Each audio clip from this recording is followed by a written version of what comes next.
علی بھائی اگلا سوال ہے، آپ کے بار بار توجہ دلانے اور لکیر پیٹنے کی برکات بالآخر ظاہر ہو گئی ہیں، اور بریلویوں کے پبلشر شبیر برادرز نے اپنی مشہور بک ہشت بہشت میں موجود فوائد السالکین میں سے چشتی رسول اللہ والا گستاخانہ واقعہ نکال کر نئی پرنٹنگ بھی کر دی ہے۔ اب آپ کی بھی یہ اخلاقی ذمہ داری ہے کہ بریلوی علماء کے اس عمل کو اپریشیٹ کریں۔ دیکھیں جی، میں غیر مشروط طور پر شبیر بردرز کو اور ان سے متعلقہ جو بریلوی علماء ہیں انہیں مبارکباد پیش کرتا ہوں۔ بہت اچھی ایفرٹ انہوں نے کی ہے، اور کم از کم ہمارا مقدمہ انہوں نے مان لیا کہ یہ واقعی دین کی جڑ کاٹنے والا واقعہ تھا اس کے اندر۔ لیکن جان کی امان پاؤں تو کچھ عرض کروں کہ اب ان علماء کی بھی ذمہ داری ہے کہ جن علماء نے چشتی رسول اللہ والے واقعے کا جھوٹا دفاع کرنے کی کوشش کی، ان کی وہ تمام ویڈیوز یوٹیوب سے ہٹوائیں، یا ایٹ لیسٹ یہ کہیں کہ انہوں نے غلط دفاع کیا۔ یہ بھی ہونا چاہیے نا۔ ابھی تک تو وہ دفاع کرتے آئے تھے، اور اسے وہ شطحیات کا نام دیتے ہیں، جسے پنجابی میں کہتے ہیں بونگیاں۔ کہتے ہیں بزرگوں کی یہ شطحیات ہوتی ہیں، جب وہ خاص کیفیت میں ہوتے ہیں نا تو ان سے اس طرح کی چیزیں نکل جاتی ہیں۔ بہرحال یہ میں نے مبارکباد غیر مشروط پیش کی، لیکن یہ میری گزارشات ہیں، اور یہ اتنا بھی خوش ہونے والی ضرورت نہیں ہے، اس لیے کہ انہوں نے واقعہ نکالا نہیں ہے، اس میں چشتی کی جگہ محمد لکھ دیا ہے بس صلی اللہ علیہ وآلہ وسلم۔ واقعہ اپنی جگہ موجود ہے، اور وہ اتنا ایمبیگوس واقعہ ہو گیا، یعنی چور اپنی لنگوٹی چھوڑ جاتا ہے نا، اس سے تو بہتر تھا پورا واقعہ نکال دیتے۔ اب اس میں یہ لکھا ہوا ہے کہ وہ مرید سے پوچھا کلمہ کیا پڑھتا ہے، اس نے کہا ان کا ایک بار اب اس طرح پڑھ جس طرح میں کہہ رہا ہوں۔ اونج مان جی میں بڑے مندے نے ٹھیک ہے، بقول مصباحی صاحب کے۔ اب تو پتہ نہیں کیا ہو رہا، نہیں جی اسی تے انج مننا ہے، او بھائی انج نہ من جویں وڈیاں نے منے، تو بھی اونج ہی من یار۔ تو اب وہ جو وڈوں نے جو پڑھوایا تھا وہ تو اپنے نام کا پڑھوایا تھا، انہوں نے اس چشتی کو محمد بنا دیا، اور پھر اس کے بعد اگلے جملے ہیں کہ نہیں کلمہ اس نے پڑھ جس طرح پہلے پڑھتا تھا۔ تو اب وہ ظاہر ہے پتہ چل جائے گا کہ بعد میں کچھ اور پڑھایا، تو اب وہ واقعہ گڑبڑ ہو گیا، لیکن وہ جس کو کہتے ہیں نا لک وشکاری ہے، یعنی چارپائی پہ آپ سر اس طرف رکھ لیں، پاؤں اس طرف، پاؤں کو ادھر لے جائیں، ساری طرف، یعنی وہ تو واقعہ انہوں نے نکالا نہیں ہے سر۔ یہ پہلے تو اپنی تصحیح کریں سوال کرنے والے، انہوں نے اس واقعے میں صرف اس لفظ کو چینج کر کے چشتی کو کر دیا ہے، تو یہ تو اور لوگوں کو مصیبت میں ڈال دیا ہے۔ یہ پورا واقعہ نکال دیتے، لیکن اس پہ بھی ہم نے راضی نہیں ہونا۔ اگر آپ پورا واقعہ نکالیں گے تو کیا کہہ کے نکالیں گے کہ یہ بات کتاب و سنت کے خلاف ہے؟ تو سر اس میں تو ہزاروں باتیں کتاب و سنت کے خلاف لکھی ہوئی ہیں، وہ تو پوری کتاب کی چھانٹی ہونے والی ہے سوائے ان آیات اور احادیث کے جو صحیح سند سے ثابت ہیں۔ اور پھر تیسری بات، آپ کو رائٹ ہی نہیں کسی مصنف کی کتاب کو چینج کرنے کا۔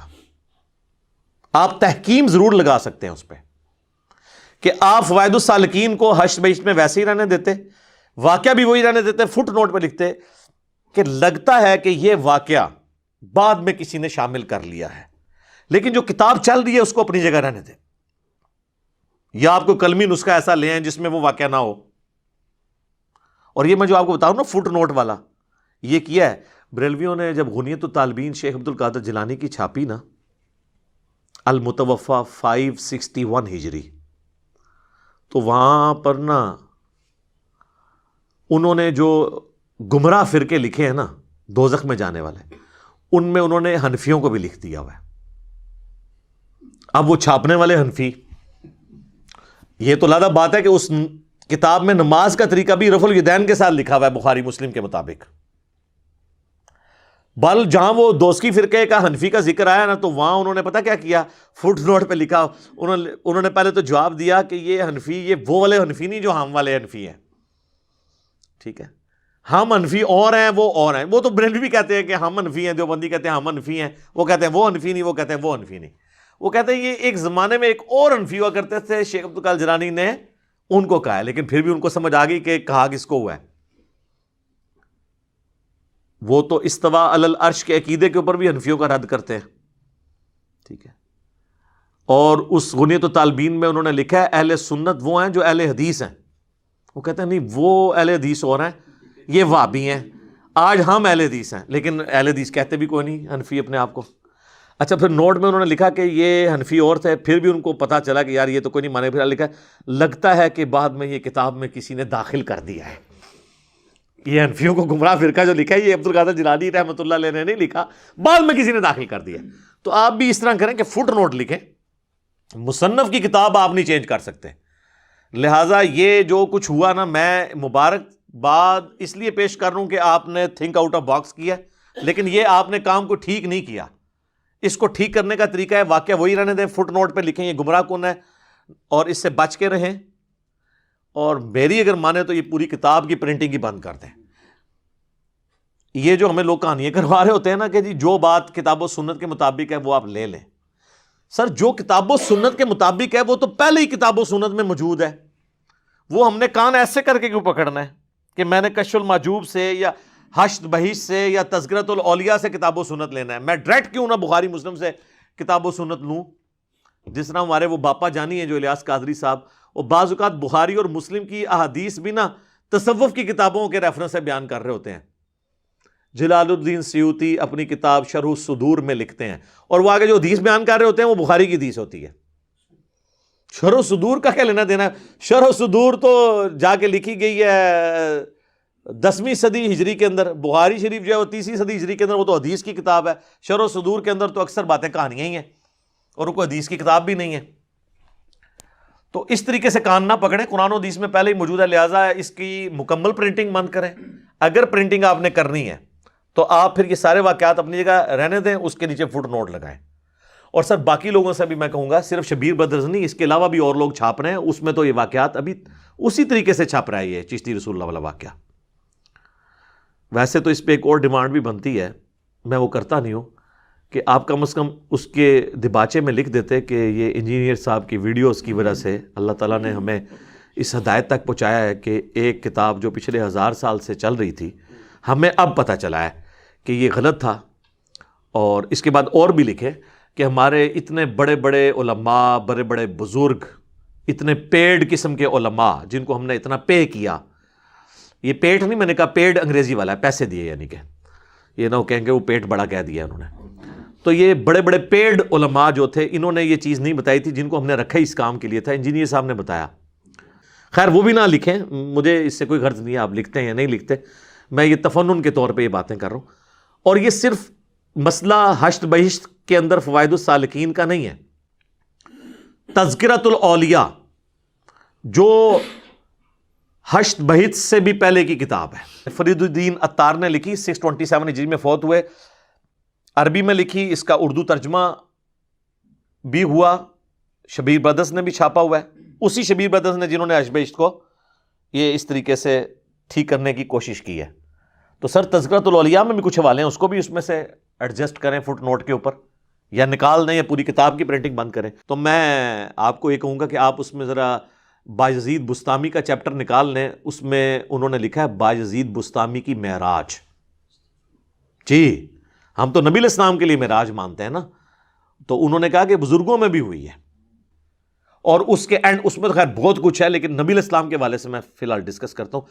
وہ چیپٹر جب اینڈ ہوتا ہے نا تو اس کے اینڈ پہ جا کے وہ لکھتے ہیں کہ بایزید بستامی سے کسی نے پوچھا کہ قیامت والے دن کیا لوگ آپ کے جھنڈے کے نیچے ہوں گے؟ یہ پتہ نہیں کون بٹ دماغ ہے جس نے یہ سوال کیا ہے، ظاہر بٹ دماغ یہ قرآن و سنت تو نہیں پڑھا ہوا. تو وہ کہتے ہیں میں قسم اٹھا کے کہتا ہوں کہ محمد صلی اللہ علیہ وآلہ وسلم اور تمام انبیاء میرے جھنڈے کے نیچے ہوں گے قیامت والے دن. نعوذ باللہ من ذالک. خود فرید الدین عطار نے اس میں تعویل کی ہے کہ یہ جو انہوں نے جملہ بولا نا، لوائی اعظم من لوائی محمد، میرا جھنڈا محمد کے جھنڈے سے بھی بڑا ہوگا، نعوذ باللہ، یا تمام انبیاء میرے جھنڈے کے نیچے ہوں گے. یا اس کے علاوہ بھی انہوں نے کہا کہ سبحانی سبحانی ما اعظم شأنی، میں پاک ہوں، میری شان کتنی بلند ہے. تو یہ دراصل ان کے منہ سے اللہ بول رہا تھا. اور ان سب سے بڑھ کے شرمناک واقعہ کشف المحجوب میں وہ ہے جو میں سمجھتا ہوں جس کی کوئی تعویل ہی ممکن نہیں ہے، ویسے تو ان کی بھی نہیں ہے. وہ صحو اور سکر کے چیپٹر میں انہوں نے جنید بغدادی کے صحو کو صحو کرتے ہیں جو آپ پوری ہوش و حواس میں کوئی کام کریں، تو وہ صوفیاء میں جو جنیدی سلسلے کے اسکول آف تھاٹ کے لوگ ہیں وہ صحو کو مانتے ہیں. اور اس میں دلیل وہ لے کے آتے ہیں کہ حضرت داؤد علیہ السلام کی بھی تو نظر ایک دفعہ اپنے صحابی کی بیوی اوریہ پہ پڑی اور وہ ان کو پسند آ گئی نعوذ باللہ، اور پھر انہوں نے اسے جنگ میں مروا کے خود اس سے شادی کر لی. تو اس پہ پھر انہوں نے اللہ تعالیٰ سے معافی مانگی. یہ پورا واقعہ تورات میں ٹیمپرڈ فارم میں موجود ہے. اور رچرڈ ڈاکنز اسی لیے پھر ان کی کلاس لیتا ہے نا کہ یہ تھے تمہارے پیغمبر جو یہ کام کرتے تھے. پھر یہ جواب تو نہیں دے سکتے، ڈاکن کا کیا جواب دینا ہے؟ تو یہی واقعہ کشف المحجوب میں لکھا ہوا ہے، اور اس سے انہوں نے لکھا کہ جنید بغدادی کا صاحب اس واقعے سے ثابت ہوتا ہے، اور اس میں حضرت داؤد علیہ السلام نے توبہ کی. پھر کہتے ہیں بایزید بستامی کا جو اسکول آف تھاٹ ہے وہ ہے سکر کا. سکر کہتے ہیں کوئی شخص اپنے ہوش میں نہ ہو اور کوئی ایسا کام کرے، تو ظاہر جب ہوش میں نہیں ہوگا پھر اس پہ گرفت نہیں ہوگی. تو کہتے ہیں کہ بایزید بستامی جو ہے وہ سکر کے اسکول آف تھاٹ کو فالو کرتے تھے، اور اس کی دلیل ہے نبی صلی اللہ علیہ وآلہ وسلم بھی حالت سکر میں ایک دفعہ آپ کی نظر اپنے صحابی اور اپنے منہ بولا بیٹا زید ابن حارثہ کی بیوی نعوذ باللہ زینب کے اوپر پڑی، اور وہ ان کو پسند آ گئیں، اور اللہ نے پھر زید کے دل میں اپنی بیوی کی نفرت ڈالی اور اس نے اس کو طلاق دی اور پھر خود شادی کر لی حضور علیہ السلام نے نعوذ باللہ. یہ پورا واقعہ ہے. ظاہر پورا تو انہوں نے لکھا، فل ان دی بلینکس تو پتہ ہی ہے وہ واقعہ کیا ہے، لیکن لکھا کہ بھی ہمارے پیغمبر کی سکر کی نظر پڑی تھی، اس لیے اس کے اوپر کوئی گرفت نہیں ہے.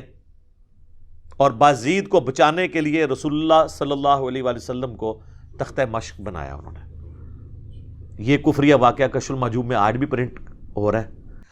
ان کتابوں کے اندر تو بہت کچھ لکھا ہوا ہے، یعنی میں پورا ایک لیکچر دے سکتا ہوں کہ 90% سے زیادہ جو ہے نا اس کے اندر کہانیاں ہی لکھی ہوئی ہیں.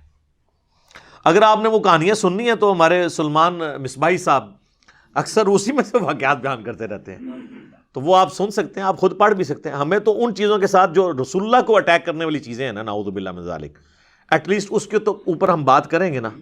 ہم بزرگوں کے بارے میں تو حسن ظن رکھتے ہیں کہ انہوں نے نہیں کلوایا ہوگا، 1 ٹن حسن ظن رکھ لیتے ہیں، یعنی جو کتابوں میں ملتا ہے. ہو سکتا ہے تبدیل ہو گئی ہوں، واللہ عالم.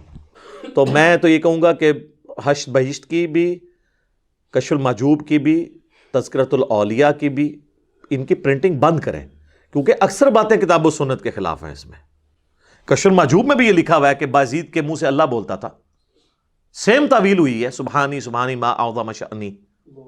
ہاں، اور آپ دیکھیں ان چیزوں کے بعد میں نے کبھی کسی بزرگ کو کافر نہیں کہا، نہ ان کے ماننے والوں کو، صرف علمی اختلاف کیا ہے. یہ ضرور بتایا کہ عقیدہ کفریہ ہے، لیکن خوارج کا طریقہ اڈاپٹ نہیں کیا کہ تکفیر کروں، حالانکہ یہ آپس میں ایک دوسرے کی کرتے ہیں. میں نے ان کی کبھی تکفیر نہیں کی، صرف علمی طریقے سے اختلاف کیا ہے. تو آپ بھی ہمیں گالیاں دینے کی بجائے اور اپنے بزرگوں کو بچانے کی بجائے علمی طریقے سے ہمارے ساتھ اختلاف کریں. ہمارا مقصد کسی بزرگ کو بدنام کرنا نہیں ہے، بلکہ رسول اللہ صلی اللہ علیہ وآلہ وسلم کی عفت اور عصمت کا دفاع کرنا ہے. ٹھیک ہوگا جی؟